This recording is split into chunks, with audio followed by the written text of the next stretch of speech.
Hi hello ನಮಸ್ತೆ welcome back to my YouTube channel. ನಾನು ಸಿಂಧು. ಇವತ್ತು ಡೇಟ್ ಬಂದು 24 ಸೋಮವಾರ. ಇವತ್ತು ನಾನು ಒಂದು ಚಿಕ್ಕ ಫಂಕ್ಷನಿಗೆ ಹೋಗ್ತಾ ಇದ್ದೀನಿ. ಎಲ್ಲಿ ಅಂದರೆ ಬೊಮ್ಮನಹಳ್ಳಿ ಹತ್ರ ಒಟ್ಟಂಬಳ್ಳಿ ಅನ್ನೋದು, ಅಂದರೆ ನಮ್ಮ ಅಜ್ಜಿಯವರ ತಂಗಿ ಊರದು. ಅವರ ಸೊಸೆ, ನಮ್ಮ ಅಜ್ಜಿಯವರ ತಂಗಿ ಸೊಸೆ ಅದು.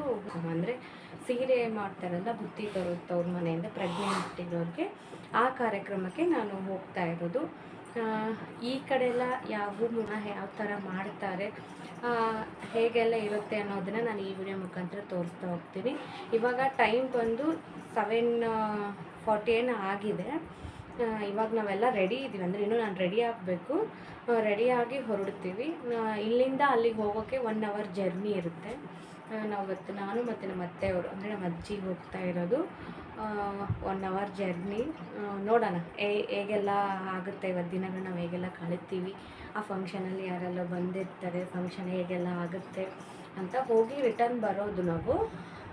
ಮಕ್ಕಳನ್ನ ಸ್ಕೂಲಿಗೆ ಕಳಿಸಿ ಹೋಗ್ತಿರೋದು, ರಿಟರ್ನ್ ಬರೋದು. ಹಾಗಾಗಿ ಬೆಳಗ್ಗೆ ಬೇಗ ಹೋಗಿ ಮುಗಿಸ್ಕೊಂಡು ಬೇಗ ಬಂದಾಯಿತು ಅಂತ ಹೋಗ್ತಾ ಇದ್ದೀವಿ. ಮತ್ತೆ ಸಿಗ್ತೀವಿ.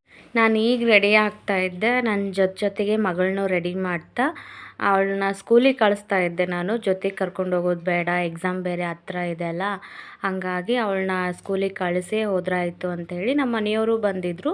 ಆ್ಯಕ್ಚುಲಿ ಟಿಫನ್ ತೊಗೊಂಬಂದಿದ್ರು ನನಗೆ ಟಿಫನ್ ಮಾಡೋಕ್ಕಾಗಲಿಲ್ಲ. ಆಮೇಲೆ ಮಗಳಿಗೆ ಬಾಕ್ಸಿಗೂ ಬೇಕಿತ್ತು. ಹಾಗಾಗಿ ಪಡ್ಡನ್ನ ತೊಗೊಂಬಂದಿದ್ರು ಅವರು. ನಾವು ತಿಂದು ಅವಳಿಗೂ ತಿನ್ನಿಸಿ ಬಾಕ್ಸ್ನೆಲ್ಲ ರೆಡಿ ಮಾಡಿ ನಾವು ರೆಡಿ ಆಗ್ತಾ ಇದ್ವಿ. ನಾನಿವತ್ತು ಸಿಂಪಲ್ಲಾಗೆ ರೆಡಿ ಆಗ್ತಾ ಇರೋದು. ಸಿಂಪಲ್ಲಾಗಿ ಸೀರೆ ಹಾಕ್ಕೊಂಡು, ಸೀರೆ ಮ್ಯಾಚಿಂಗ್ ಒಂದು ಸೈಡು ನಾನು ಬ್ಯಾಂಗಲ್ಸ್ಗಳ್ನ ಹಾಕ್ಕೊಂಡೆ, ಇನ್ನೊಂದು ಸೈಡು ನಾನು ವಾಚ್ ಕಟ್ಕೊಂಡೆ. ರೆಡಿಯಾಗಿ ಹೊರಟ್ವಿ ನಾವು. ಹೊಸಪೇಟೆಯಿಂದ ಹೋಗಿದ್ದು, ಬಸ್ಸಲ್ಲೇ ಹೋಗಿದ್ದು ನಾನು ಮತ್ತು ಅಜ್ಜಿ. ಹೋಗುವಾಗಲೇ ನಮ್ಮ ಐದನವ್ರಿಗೆ ಫೋನ್ ಮಾಡಿದ್ವಿ, ನಾವು ಬರ್ತಾ ಇದ್ದೀವಿ ಅಂಥೇಳಿ. ಅಂದರೆ ಬೊಮ್ಮನಹಳ್ಳಿಯಿಂದ ಅಲ್ಲಿಗೆ ಸುಮಾರು ಒಂದು 10-12 ಕಿಲೋಮೀಟ್ರ್ ದೂರ ಇರೋದು ನಾವು ಹೋಗ್ತಾ ಇರೋ ಹಳ್ಳಿ. ಅಲ್ಲಿಗೆ ಯಾವುದೇ ರೀತಿ ಆಟೋ ಆಗಲಿ ಅಥವಾ ಬೇರೆ ಗಾಡಿಗಳಾಗಲಿ, ಬಸ್ ಆಗಲಿ ಇರೋದಿಲ್ಲ. ಯಾರಾದರೂ ಮನೆಯವರೇ ಬಂದು ಕರ್ಕೊಂಡು ಹೋಗ್ಬೇಕಾಗತ್ತೆ. ಹಾಗೂ ಆಟೋಕ್ಕೆ ಹೋಗ್ತೀವಿ ಅನ್ನೋದಾದರೆ ತುಂಬಾ ವೇಟ್ ಮಾಡಬೇಕಾಗತ್ತೆ. ಹಾಗಾಗಿ ನಾವು ಮುಂಚೆನೇ ಫೋನ್ ಮಾಡಿರೋದ್ರಿಂದ ನಮ್ಮ ಐದನವ್ರು ಬಂದು ವೇಟ್ ಮಾಡ್ತಾಯಿದ್ರು. ನಾವು ಹೋದ ತಕ್ಷಣವೇ ನಮ್ಮನ್ನು ಬೈಕಲ್ಲಿ ಕರ್ಕೊಂಡು ಹೋದ್ರು. ನಾನೊಂದು ಬೈಕು ಮತ್ತು ನಮ್ಮ ಅತ್ತೆಯವರು ಒಂದು ಬೈಕಲ್ಲಿ ಹೋದ್ವಿ. ಮನೆಗೆ ಹೋಗೋಷ್ಟೊತ್ತಿಗೆ ಒಂದು 10:30 ಹಿಂಗೆಲ್ಲ ಆಗೋಗಿತ್ತು. ಹೋಗಿ ಒಂದು ಸ್ವಲ್ಪ ರೆಸ್ಟ್ ಮಾಡಿದ್ವಿ. ಅಷ್ಟೊತ್ತಿಗೆ ಆ್ಯಕ್ಚುಲಿ ಬೀಗರು ಬಂದಿದ್ದೆಲ್ಲ ಲೇಟ್ ಅಂತಲೇ ಹೇಳ್ಬೋದು. ನಾವು ಹೋಗಿದ್ದು 10 ಗಂಟೆಗೆ, ಅವ್ರು ಬಂದಿದ್ದು 3 ಗಂಟೆಗೆ. ತುಂಬ ಲೇಟಾಗಿ ಬಂದರು. ಆ ಕಡೆ ಎಲ್ಲ ಹಳ್ಳಿ ಅಲ್ವಾ, ಸ್ವಲ್ಪ ಕೆಲಸನೆಲ್ಲ ಮುಗಿಸ್ಕೊಂಡು ಜನ ಬರೋಷ್ಟೊತ್ತಿಗೆ ಲೇಟ್ ಆಯಿತು ಅಂತ ಹೇಳಿದರು. ಅವ್ರು ಬಂದಾಗ ಬುತ್ತಿ ತೊಗೊಂಬಂದಿದ್ರಲ್ಲ, ಅದನ್ನೆಲ್ಲದನ್ನು ಸಾಂಪ್ರದಾಯಿಕವಾಗಿ ಪೂಜೆನ ಮಾಡಿ ಕಾಯಿ ಒಡೆದು ಒಳಗಡೆ ತೊಗೊಂಡ್ರು. ಈ ಪೂಜೆ ಮಾಡಿದ್ದು ನಮ್ಮ ಅತ್ತೆಯವರು, ಅಂದರೆ ನಮ್ಮ ಅತ್ತೆಯವರ ಸಣ್ಣ ತಂಗಿ ಅವರು, ಚಿಕ್ಕ ತಂಗಿ. ಈಗ ನಾವೇನು ಹೋಗಿದ್ದೀವಲ್ಲ ಈಗೇನು ಹೋಗಿದ್ದೀವಲ್ಲ ಅವರು ಫಸ್ಟ್ನೇ ತಂಗಿ. ಈಗ ಬುತ್ತಿ ತೊಗೊಂಡು ಒಳಗಡೆ ಬರ್ತಾ ಇರೋದು ನಮ್ಮ ಅಜ್ಜಿಯವರ ಸೆಕೆಂಡ್ನೇ ತಂಗಿ ಅವರು. ಅವ್ರ ಕಡೆಯಿಂದನೂ ತುಂಬ ಜನ ಬಂದಿದ್ದರು, ಅಂದರೆ ಟ್ಯಾಕ್ಟ್ರಿ ತೊಗೊಂಬಂದಿದ್ರು. ಆ ಟ್ಯಾಕ್ಟ್ರಿ ಫುಲ್ಲು ಜನ ಬಂದಿದ್ದರು. ಹಾಗೆ ನಮ್ಮ ಥರನೇ ಸಪ್ರೇಟಾಗಿ ಬರೋರು ಬಂದಿದ್ದರು. ಇಲ್ಲಿ ತವ್ರ ಮನೆಯವರು ಸೀರೆ ಮಾಡೋ ನಡಿಯಿಲ್ಲ ಅಂಥೇಳಿ ಸೀರೆ ತಂದಿರಲಿಲ್ಲ. ಗಂಡನ ಮನೆ ಕಡೆಯಿಂದನೇ ಸೀರೆ ತೊಗೊಂಬಂದು ಆ ಹುಡುಗಿಗೆ ತಲೆ ಸ್ನಾನ ಎಲ್ಲ ಮಾಡಿಸಿ ಸೀರೆ ಉಡಿಸಿ ತವ್ರ ಮನೆಯಿಂದ ತಂದಿರೋಂಥ ಹಣ್ಣು ಹಂಪ್ಲಗಳನ್ನ ಅವ್ರ ಅಕ್ಕನ ಕಡೆಯಿಂದನೇ ಕೊಡಿಸ್ತಾಯಿದ್ರು.